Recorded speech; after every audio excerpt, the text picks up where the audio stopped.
चाकूचा धाक दाखवून जबरी चोरी करून फरार झालेल्या 4 संशयित गुन्हेगारांना मुंबई नाका पोलीस शाखेच्या पोलिसांनी दिनांक 23/12/2023 रोजी सुमारे 3:30 मुंबई नाका गुन्हे शोध पथकांनी अटक केली आहे. सुजल भाऊसाहेब गवळी व गणेश गुप्ता हे दोघे Nashik Pune highway Alamgir motor garage येथून दिनांक 23/12/2023 रोजी जात असताना 4 इसमांनी त्यांना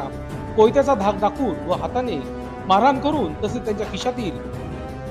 मोबाईल व रोख रक्कम 1200 रुपये जबरदस्तीने काढून चोरी केली म्हणून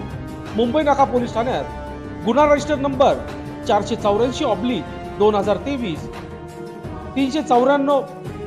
34 भादवी कलम 4.25 हत्यार कायद्याप्रमाणे गुन्हा दाखल करण्यात आला होता. या गुन्ह्याचा समांतर तपास गुन्हे शाखा करीत परिसरातील सीसीटीव्ही फुटेजद्वारे आरोपींना शोधण्याचे काम चालू असताना